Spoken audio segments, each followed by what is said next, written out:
Hey, welcome back. And if you're new here, my name's Christina Kent and I'm a fine artist based out of San Francisco.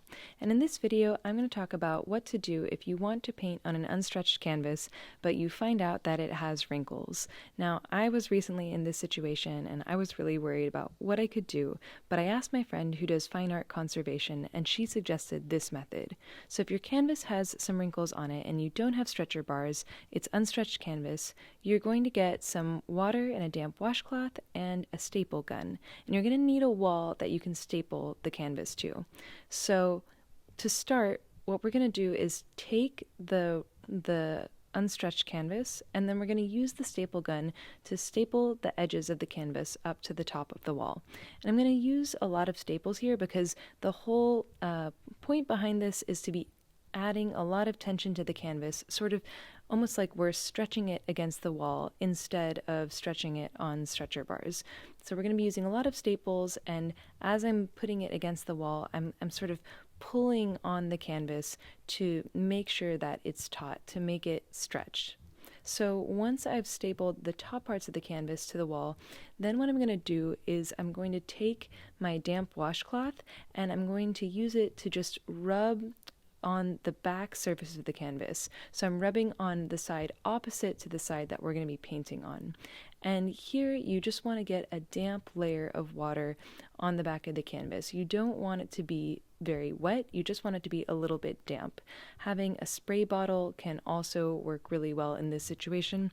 I didn't have a spray bottle, so for me a damp washcloth was going to work.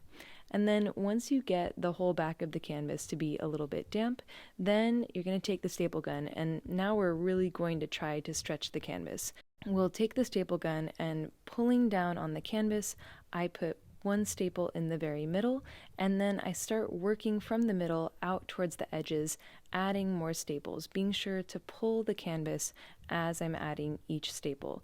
And like I said, the idea is that we're kind of stretching the canvas against the wall rather than stretching it on stretcher bars.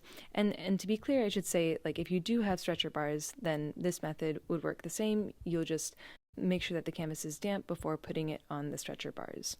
Once I've stapled the bottom of the canvas, then I do the same method working on the sides. So pulling at the canvas, applying a lot of staples to make sure that the tension is kind of being evenly applied to the canvas.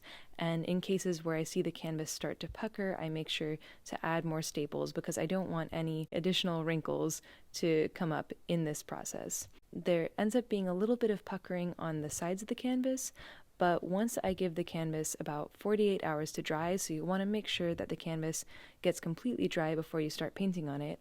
But once I leave time for the canvas to dry, it gets nice and flat, and then it is ready for painting. So I hope you found this helpful. If you're like me and you just got some unstretched canvas and you find a lot of wrinkles in it, there is hope. You can still use it. We just have to go through a little bit more effort to get those wrinkles out. If you like this video, please be sure to let me know in the comments below. And as always, a huge shout out to my supporters on Patreon. Thank you guys so much for supporting this channel and making these videos happen. If you like my art, if you like my videos, and you want to help me make more, check out my Patreon at the link. Thanks again for watching, and I'll see you next time.